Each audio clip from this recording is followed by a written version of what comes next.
Contributes to your personal identity? Because I've grown up in the town and I live there now and used to. I think your country's going to be in 100 years' time from now. I think we'd still be in the EU, but it'd have a different name, and we would have lots more technology. How do you see in 100 years' time from now? In 100 years' time, I think the area will have more modern buildings and more transport. I feel European because we're in Europe, but I feel British because we're an island race. How do you see your local area in 100 years' time from now? My local area, in 100 years' time, it'll be as multicultural as it is now, maybe even more so, and we'll still be British, and still be working with our partners in Europe, having friends and going on holiday there. Now that we have joined Europe and we don't have the Commonwealth that we had in the past, I think it's vital that we are part of Europe. I don't think England can survive without Europe any longer. How do you think England will sit in 100 years' time in the world? We're becoming a more and more minority nation. From once having an empire and ruling the world, we're just shrinking away. We're giving it all away. We just interviewed a man about what he thinks of us being part of the EU, but he thinks that once we was a really strong empire, he thinks that we was a great nation, but now we've become part of the EU, he thinks that we've just been giving the country away. He thinks that we should be part of the EU, but doesn't think that we should be giving loads away. Do you reckon we should be part of the EU? No, Why? I don't think we should. I think we spend far too much money in Europe. Greece is in trouble, and if we keep helping other people out, we're going to be in trouble. I honestly think we ought to become neutral. We ought to make as many weapons as we possibly can and sell them all to the Arabs. Okay, and how do you see the UK in 100 years' time?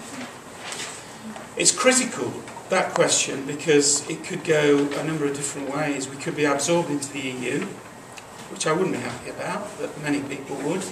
Or we could be an independent country trading with the world and dealing with all sides of everything all over the world, rather than just pooling our resources into the EU. Richard? What do they trade for in the EU? What do they trade for?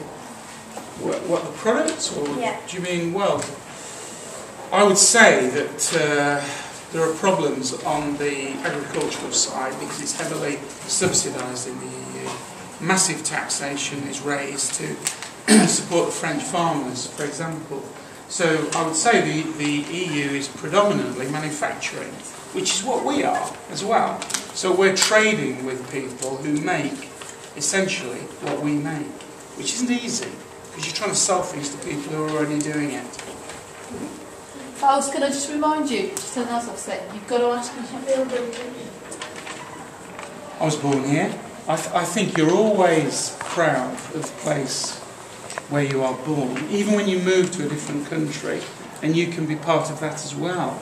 But you always have an allegiance, I think, to the place where you're born. I was born in Yorkshire, and I feel quite protective about Yorkshire, although I haven't lived in it since the age of 5. So I am proud to be British, because I think we've got an amazing history, and on balance we are kind, we look after other people if we can. If there's ever an issue about charity and giving, the British always dig deep and give more than anybody else. So I am proud of my country, yes. What forms your British identity? My heritage, well actually, if we all look back in our families, we'll find we come from all kinds of places. Historically, I've got Dutch, Danish, Irish, and those are the ones I know about. But the families all came here to settle here, and my identity is definitely British. I wouldn't turn up for the Dutch if they had a problem, but I would for the British. What do you think, what are the things that we can be proud of? So what things do we associate British people to? Okay, we can be proud of our human rights and the way we've always been a beacon of democracy. We've shown other people how to administrate their own countries, and I also think that we've been good at helping other people in crisis, in war and things like that, because when we've helped, at the end of the day, when it's all over, we've always left. We've never occupied.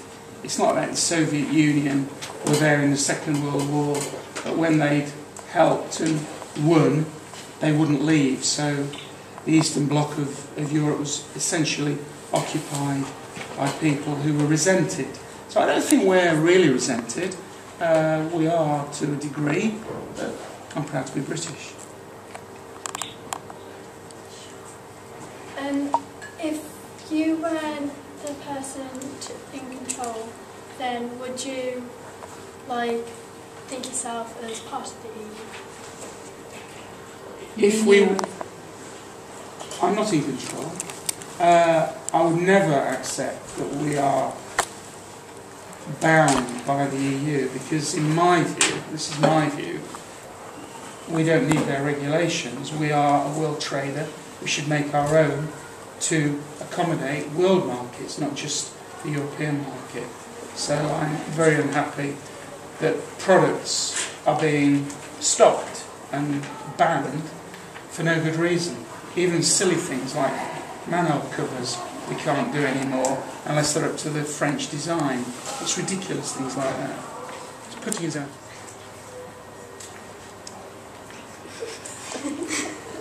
We're off to the back. I think she's looking at my tonsils at the moment. I've got another question here. How do you see your local area changing in 100 years? There's a lot of modernisation that's going to happen, obviously, over 100 years. We're going to have problems if we're going to be bringing in more and more people, particularly from Europe, because they are coming here. We'll need a lot more housing, so there'll be a lot less green and open spaces, and we're going to have to upgrade in all sorts of ways, and we will do over the next 100 years. We have their way, and we will be an independent nation trading with the world, which is what we should be doing. Do you think there'll be the great empire that could they bring back that great empire that they once were? No, nobody's ever again going to have an empire the way the British had the empire. And lots of people knock the empire, but I would say of the empires it was probably the best, because it was the most kind to the people who were in it. And in fact, some of the countries actually didn't want to leave when we told them it was over. And some have applied to rejoin, like Fiji, who have said, sorry, it's finished. And we still have actually 14 independent territories who are, strictly speaking, they're still the empire. They're dependent territories.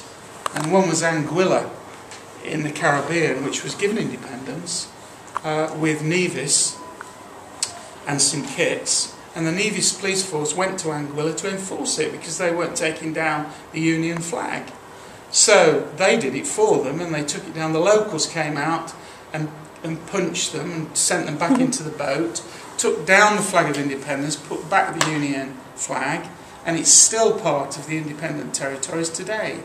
The Foreign Office don't want it because it's to them it's just money. You know, they don't want it. But the people wanted it because they wanted to be associated with us. So we're not hated all over the world.